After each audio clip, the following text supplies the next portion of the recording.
আপনাকে তিনটে নাম দেওয়া হয় এবং বলা হয় আপনার কি মনে হয় এই তিনটে নামের মধ্যে থেকে আগামী দিনে আমাদের দেশকে একটা উচ্চতায় নিয়ে যেতে পারবে কে? নরেন্দ্র মোদী, অরবিন্দ কেজরিওয়াল, রাহুল গান্ধী।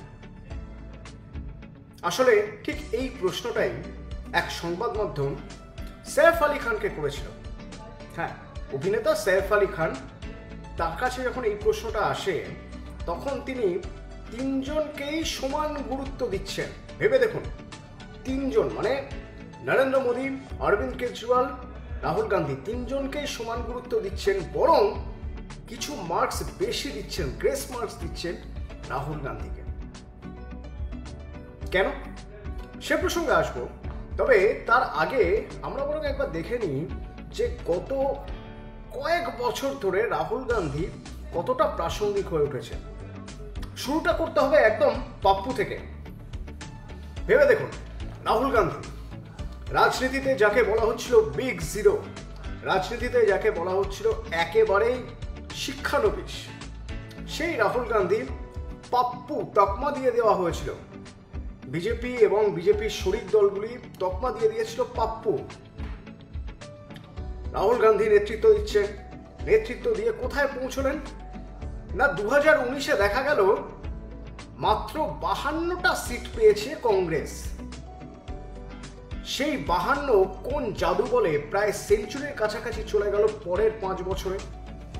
99টা সিট 2024-এ। কিভাবে? যদি ভেবে দেখা যায় তাহলে আমরা দেখতে পারবো বেশ কিছু সূত্র রয়েছে এর মধ্যে। প্রথমত, একজন রাজনীতিবিদ, একটা মানুষ যাকে চরম অপমান করা হচ্ছে, যার কনফিডেন্স লেভেল, যার আত্মবিশ্বাস একদম তলানিতে ঠেকে যাওয়ার জন্য যা যা করা উচিত সব করা হচ্ছে, বিভিন্ন রকম ট্রোল সোশ্যাল মিডিয়ায়। খেয়াল করে দেখবেন 2024-এর আগে পর্যন্ত সোশ্যাল মিডিয়ায় এখনও, তবে এখন পরিমাণ অনেক কমেছে, সোশ্যাল মিডিয়ায় যাই লিখুন না কেন রাহুল গান্ধী, সেটা নিয়ে 3 বা 4 দিক থেকে ট্রোল হয়ে এসেছে। এবং তারপরে আবার খেয়াল করে দেখুন, তিনি যদি কোথাও কোনো স্পিচ রাখেন, সেই স্পিচের একটা পার্টিকুলার কোনো অংশ ধরে নিয়ে ট্রোল করা হয়েছে। এবং ঘুরে ফিরে পাপ্পু, #পাপ্পু এই প্রসঙ্গ উঠেছে। এইরকম একটা জায়গা থেকে যখন কারো উত্থান হয়, কেউ উঠতে শুরু করে, তখন সেই ওঠাটা কিরকম হয়? দুটো হতে পারতো এখান থেকে। এক হচ্ছে তিনি হাল ছেড়ে দিলেন, রাজনীতি ছেড়ে দিলেন, সরে গেলেন রাজনীতি থেকে। আরেকটা হতে পারে, যেটা তিনি করেছেন বা এখনো করে যাচ্ছে, তিনি লড়াইটা চালিয়ে যাচ্ছেন। এই -0 নয়, মাইনাস থেকে প্লাসের দিকে যাওয়ার লড়াই। কিভাবে? খেয়াল করে দেখবেন, জনসংযোগ একটা ভীষণ জরুরি জিনিস যে কোনো নেতার ক্ষেত্রে। তো তিনি জনসংযোগে জোর দিলেন। ভারত জোড়ো যাত্রা, যে ভারত জোড়ো যাত্রায় তিনি কি করলেন না, তিনি সারা ভারত কানেক্ট করার চেষ্টা করলেন। অর্থাৎ কংগ্রেস কর্মী সমর্থকদের যে মনোবল একেবারে নিচে চলে এসেছিল, সেই কংগ্রেস কর্মী সমর্থকরা যখন দেখছেন দলের হাইকমান্ড দিল্লিতে বসে, ঠান্ডা ঘরে বসে নয়, আমার পাড়ায় এসে, আমার এলাকায় এসে আমাকে বলছেন এসো হে আমার সঙ্গে হাঁটো, তখন তাদের মধ্যে একটা কোথাও সেই বুস্ট আপ তৈরি হচ্ছে, কোথাও একটা সেই মোটিভেশন তৈরি হচ্ছে, যার জন্য তারা হয়তো আরও ঝাঁপিয়ে পড়ে আরও উদ্যমের সঙ্গে কাজ করবে। তো এই ভারত জোড়ো যাত্রায় আসলে কিন্তু ভারত জোড়া নয়, আসলে ভারতের কংগ্রেসের যে পকেটগুলো রয়েছে সেই পকেটগুলোকে আরেকটু জোরদার করা এবং সংযোগ স্থাপন করা, যে কাজটা খুব সুচারুভাবে রাহুল গান্ধী এবং কংগ্রেসের শীর্ষ নেতৃত্ব করে গিয়েছে, যার সুফল পাওয়া গিয়েছে 2024-এ।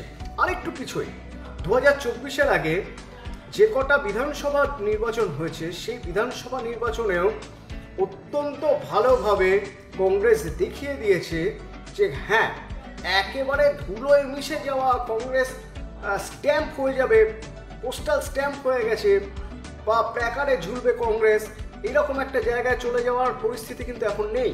কংগ্রেস উঠছে, কংগ্রেস এগোচ্ছে এবং রাহুল গান্ধীর হাত ধরে। তো সৈফ আলী খানের উত্থান একবার ভাবুন।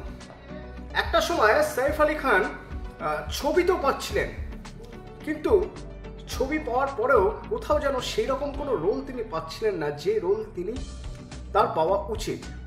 তার অভিনয় দক্ষতার জন্য যে রোল পাওয়া উচিত সেটাও তিনি পাচ্ছেন না। কেন পাচ্ছেন না?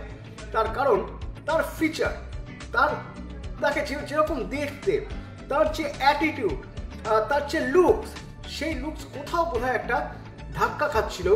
তার অত্যন্ত ভালো অভিনয়ের ক্ষমতা থাকা সত্ত্বেও খুব ভালো অভিনয় করতে পারার মতো কোনো রোল পাওয়ার ক্ষেত্রে বাধা হয়ে দাঁড়াচ্ছিল। একটা সময় তাকে বলা হতো মেয়েলি।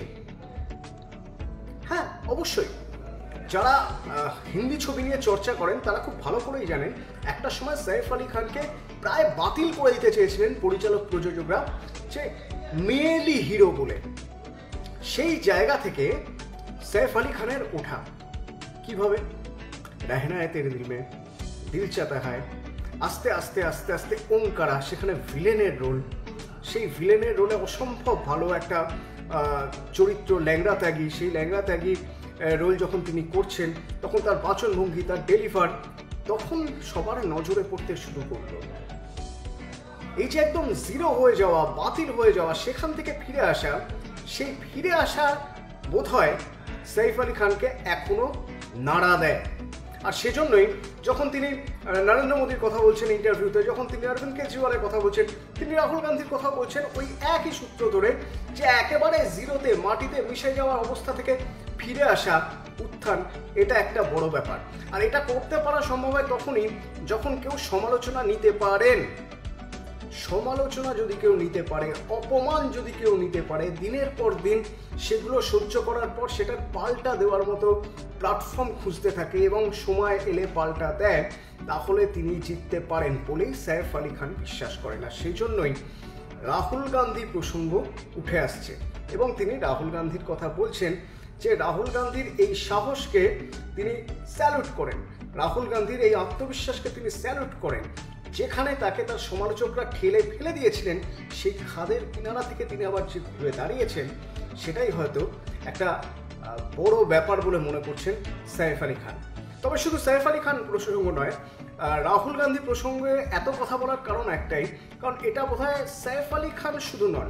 একবার ভেবে দেখুন, এর আগে রাজনীতি নিয়ে অভিনেতা সাইফ আলি খান বা রাজনীতিবিদ নিয়ে কটা কথা বলেছেন মনে পড়ছে? না, মনে পড়বে না, কারণ এটা একটা নজিরবিহীন ঘটনা। তো যারা রাজনীতি নিয়ে কথা বলেন না, আম আদমি হিসেবে কথা বলেন বা সেলিব্রিটি হিসেবে কথা বলেন, তারাও বা তাদের মধ্যেও রাহুল গান্ধীর একটা গ্রহণযোগ্যতা তৈরি হচ্ছে। এটা বিজেপিকে কি ভাবাবে, ভারতীয় জনতা পার্টিকে? এটা কি সত্যি কংগ্রেসকে পরবর্তী ভোটগুলোয় কোনো মাইলেজ দেবে? এ প্রশ্ন তোলা থাকলো।